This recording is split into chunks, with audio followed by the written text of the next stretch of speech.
8 sampai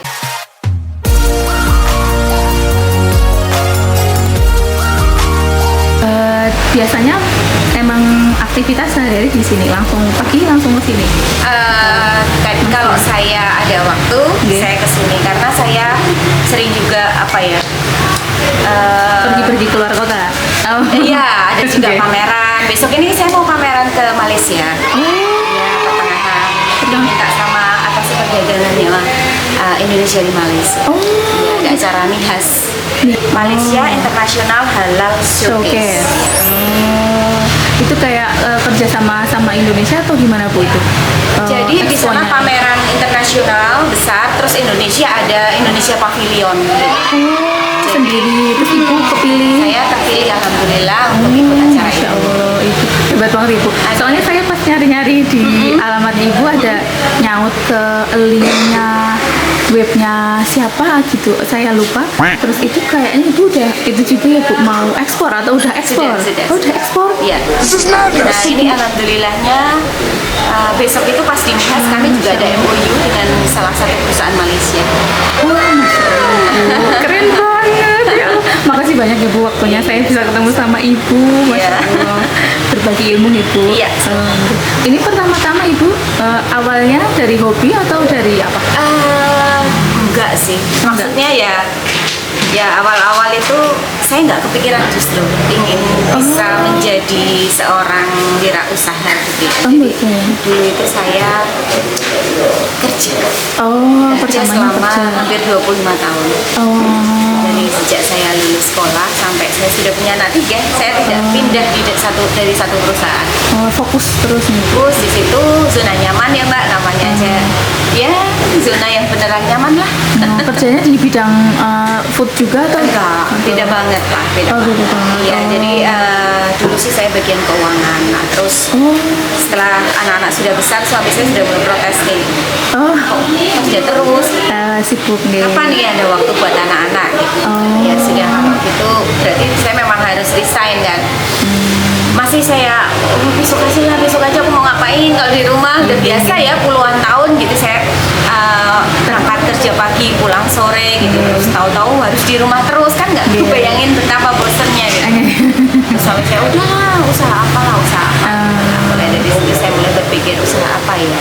Oh gitu. Akhirnya ya langsung ke repeat gitu atau dulu saya pernah coba untuk fashion sebetulnya jalan bahkan sempat di awal-awal saya dengan 2 usaha tapi akhirnya saya memang terpaksa harus memilih karena tidak bisa saya jalani dua-duanya kan karena nanti takutnya tidak fokus dan juga usaha makanan ini kan perlu sekali hal-hal yang memang kita harus fokus ya. Artinya misalnya perizinan kita kan jauh lebih banyak daripada perizinan yang craft maupun fashion kan. Terus saya juga harus perlu banyak belajar karena ini dunia yang betul-betul baru buat saya jadilah saya fokus di satu usaha akhirnya dan saya pilih bombastic. Itu kan ini ya Bu, kayaknya orang itu semangat banget gitu ya Bu, kayaknya. Kayak saya jadi itu semangat gitu loh Bu, bisa nyalur gitu ya. Itu tuh semangatnya datang dari mana ya Bu kayaknya atau apa ya? Kalau masalah semangat atau happy? Semangat. Karena banyak yang di belakang yang ikut gitu. Kalau saya tidak semangat, saya tidak menularkan semangat saya untuk mereka.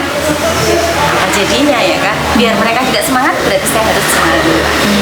Memberi contoh. Tapi emang rata-rata kalau orang yang udah benar-benar pengusaha gitu nih Bu, emang udah tingkatannya udah nggak mikirin diri sendiri ya, lebih untuk mikirin gimana karyawanku nih kalau aku nggak semangat gitu nih Bu. Dan saya juga harus banyak memikirkan gimana nih keberlangsungan usaha. Tidak hanya sekedar saya produksi, saya bisa jualan tidak, tapi saya harus memikirkan ke depan gimana keberlangsungan usaha. Udah jauh ya, dengan perizinan yang lengkap, yang gimana standarnya sudah mendekati, maksudnya makanan itu kan ada yang kalau mau ekspor harus punya HACCP kayak gitu, jadi kita urus itu juga. Makanya saya kaget tuh udah ekspor gitu ya. Wah, maksudnya keren banget nih ibunya gitu. Mbak saya sih belum ini ya Mbak, baru jalan 4 tahun ini. Kita 2019 baru mulai, baru jalan setengah tahun sudah ada pandemi. Ya, luar biasa. Saya juga mulai dari dulu hanya dengan satu orang karyawan. Pada awal-awal saya usaha. Kenapa satu orang? Karena dulu kan orang namanya usaha baru kan pasti banyak ini ya, banyak ketakutan. Bisa nggak ya saya bayar karyawan saya? Bisa nggak ya nanti nih kayak gitu. Jadi dulu saya mulai dari satu orang karyawan. Alhamdulillah, walaupun pandemi COVID, kami justru tidak merumahkan, tapi malah menambah karyawan. Itu kok bisa Bu? Atau mungkin tambah itunya ya Bu? Mungkin karena orang-orang banyak di rumah itu ngapa? Itu salah satu, tapi ada juga hal lain ya, misalnya karena permintaan juga semakin tinggi, jadi otomatis saya harus punya banyak karyawan produksi, tidak banyak sih, tapi tambahan di karyawan produksi. Terus ternyata produksi saya sudah berlebih, waduh saya berarti harus apa nih? Harus memperbanyak toko-toko, saya harus menambah sales, akhirnya saya nambah sales, udah sales nambah, udah produksi juga udah jalan. Ternyata administrasi saya keteteran nih, keuangan yang bagian toko dan lain sebagainya. Ya saya terus ambil lagi satu orang karyawan di bidang itu. Jadi memang kita bertumbuh, nggak tiba-tiba langsung karyawannya banyak gitu ya, enggak. Cuma bertumbuh mulai dari yang kecil. Tapi 4 tahun itu nih termasuk masih baru lah ya. Tapi Ibu itu ini ya Bu, apa namanya? Walaupun kan kata Ibu bisnisnya baru gitu ya, di bidang makanannya emang baru. Tapi Ibu itu kan beda ya, kalau fashion sama makanan kan beda, caranya, treatmentnya beda. Tapi Ibu tuh kayak, oh ya udah aku belajar sambil jalan. Kelihatannya kesini ya Bu ya. Iya. Memang proses pembelajarannya itu saya ya sambil jalan, sambil ya kadang gagal juga. Tapi gimana kita bisa melihat kegagalan itu sebagai suatu pembelajaran. Positif banget gitu ya. Iya. Biasanya kan ada yang udah, aduh kok gagal gitu. Iya. Itu salesnya kerja sama Ibu atau? Yang ini sales keluar bawa itu bawa tutup pintunya nggih Bu? Iya, bawa mau di-shoot. Saya mau jalan. Mbak, mau di-shoot sebentar. Oh ini sales. Oh ini. Coba Mas dibuka. Full emang langsung kerja sama Ibu atau gimana Bu? Insya Allah Bu. Ini ya Pak. Oh banyak banget ya Pak. Ini untuk sehari Mbak, Sehari habis. Di luar orderan online dan orderan yang lain. Jadi ini khusus untuk teman-teman. Oh banyak banget ya Pak. Mantap ya Pak. Semangat ya Pak. Itu salesnya itu langsung sama Ibu Kerja di sini. kerja berarti setiap hari. gaji nggih? Gaji. Nanti Gaji bonus. Oh gaji bonusnya biasanya penjualannya Ya, nggih? ada bonus penjualan, ada juga bonus omset. Jadi ada beberapa fasilitas bonus. Jadi tambah semangat ya Bapak. Iya. Oh saya malah baru tahu kayak gitu. Oh berarti itu yang bikin tambah jalan gitu Ibu. Nggak cuma online, nggak cuma toko. Offline-nya juga. Kami juga kerja sama dengan hotel. Jadi pada umumnya sudah masuk di kamar-kamarnya hotel. Yang di grup di Iya, tempat. di itu apa namanya contohnya? Tapi gede-gede gini nggak Bu? Atau Enggak, yang kecil. yang kecil? Kerja sama hotelnya udah lama Bu? Dari saya dengan Ibis itu dari 2021 dan alhamdulillah sampai saat ini masih lancar ya. Terus dengan Hotel 101 kami sudah sejak tahun 2022. Dengan hotel yang lain Abadi Malioboro sejak tahun 2022, Hotel Grand Keisha itu kami sejak tahun 2021, Atrium Premier sejak tahun 2022. 5 hotel. 5 hotel. This is madness. Itu Ibu pikiran mau kerja sama hotel tuh dari mana Bu? Itu kan kayak kreatif banget ya Bu? Bener-bener kreatif. Ya kebetulan Masukin aja ada kesempatannya ya waktu itu pihak hotel. Oh, Ini memang yang kami itunya. bikin kecil. Iya. Bikin kecil biar bisa langsung sekali habis ya. Sekali habis biasanya. Kalau Ini karena kosong kan. Iya. Oh, ini kemasannya yang khusus buat Buat hotel-hotel. hotel. Yang ini yang untuk hotel. Ada beberapa hotel yang tidak mau memakai nama hotelnya, buat kami juga tidak masalah. Oh. Jadi waktu itu kami pernah ikut pameran, Nggih. terus dari pihak hotel Ibis tahu, terus akhirnya minta kontak, dan akhirnya saya dikontak. Akhirnya ya ini kerjasama ini, dan sampai sekarang alhamdulillah.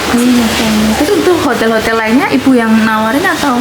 Ada beberapa yang saya nawarin, ada juga yang kita lewat dinas dan juga lewat kementerian. Jadi dinas itu sama kementerian ada satu program yang mau pertemukan hotel dengan UMKM, karena kan memang sekarang pemerintah menggalakkan bagaimana untuk semua sektor bisa membantu UMKM gitu ya.